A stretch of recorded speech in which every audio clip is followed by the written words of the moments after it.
I'm not a pacifist, Jeremy Corbyn will declare today in a speech designed to counter Tory claims that he's not fit to be put in control of the nation's security.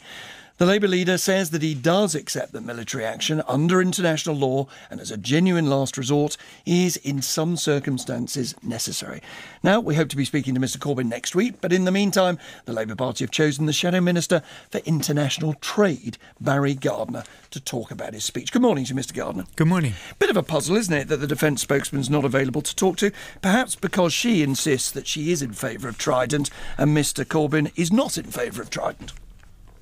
Well, Nick, let's get rather than focused on the personalities, let's get on to the issues. Well, just a brief one on the personalities. You are the Shadow Minister for International Trade. It's a legitimate question. Yes, indeed. And I'm a member of the Shadow Cabinet as well. So, there we are. On to the substance, then. Yes, on to the substance. I mean, I did think your earlier report was beneath you, this crash, bang, wallop stuff. No, that was quoting The Sun in a paper review. I know it was. But actually, this is the Today programme and people expect a standard and a quality of debate that is higher than crash, bang, wallop. They expect us to read out newspaper headlines, which we do every morning and have done for many, many years, without backing them, endorsing them, or criticising them. And they expect you to actually exercise a degree of choice and discretion. Let's get back to the substance then. You wanted to do that. On you go. Yeah, look, I'm really pleased that we could have a Prime Minister who is reluctant and thinks carefully before putting our servicemen and women in harm's way, who won't simply, jump to the tune the moment that a US president snaps their fingers and says, come and join me in a bombing raid. I want a Prime Minister who believes in working collaboratively through the United Nations to resolve international conflicts.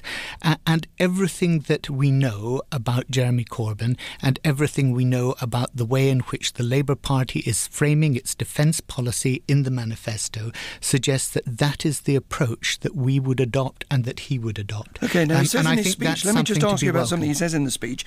He says that it's not true that he wouldn't use military action under any circumstances. Can you think of any circumstances that Jeremy Corbyn would use military action? And indeed, has he ever backed it? Well, look, of course I can think of circumstances in which he would use military action. Can he? Yes, of course. He couldn't. When he was in the Labour Party leadership hustings, let me just quote him to you. You ask a question, then you want to answer No, I don't. I want to give you Jeremy Corbyn's words and I want you to expand on them. You asked me if I could think of a scenario in which Jeremy Corbyn would sanction military action. Okay. I said I could, and you immediately jumped in and told me what you were going to answer to that question. No, really didn't, now, but on you go. Well, you did, actually, because you said, well, let me tell you what Jeremy Corbyn said. So, look, the point is this. He is absolutely committed to the security of this country. What are the circumstances? If this country were under military threat, if this country were at risk of being attacked by another nation, of course, as Prime Minister and of course a Labour cabinet would be wanting to ensure our security. But much more important... Let me just remind you of what he said. These are his words, not mine. When asked in the Labour Party hustings in 2015 that precise question, are there any circumstances in which he would deploy military force? Any, replied Mr Corbyn. I'm sure there are some. I can't think of any at the moment. His words. Well, yes, and he said, I'm sure there are some. Okay? But he said he couldn't think of any. Let's move on to a real example, then you can talk about Nick, it. This is really, picking up sort of points like that.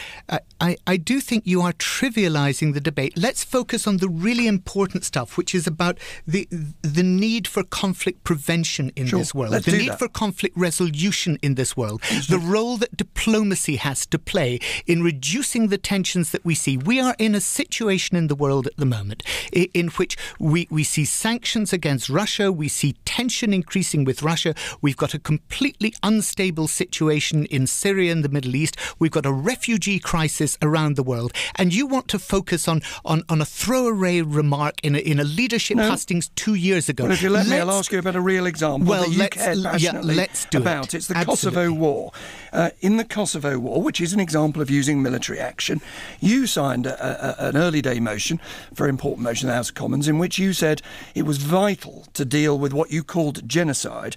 Mr Corbyn signed a motion at exactly the same time condemning what he called fraudulent justifications for intervening in a genocide. I put it to you that you are not a pacifist, but everything about Mr Corbyn's behaviour suggests if he's not a pacifist, he has opposed every military action ever taken in this country since the Second World War. Well, look, let's focus on the issues of genocide and human rights, and let's look at the record, because you want to take this down to personalities and not the policy of the party, not the wider approach that we have as a party. Let's talk about that. In Parliament, I think you would admit, Nick, that there is nobody in Parliament who has a stronger record in speaking out against human rights abuse, genocide and war crimes over that 30-year period than Jeremy Corbyn himself. Just one more sentence, if you would, Mr Gardiner, because we're short of time. Well, and that must be done when we do take military intervention to stop war crimes like that. It should be done in collaboration with and in full support of the United Nations. So it's done in that not unilateral way, but in a multilateral way, respecting the rule of law. Thank you.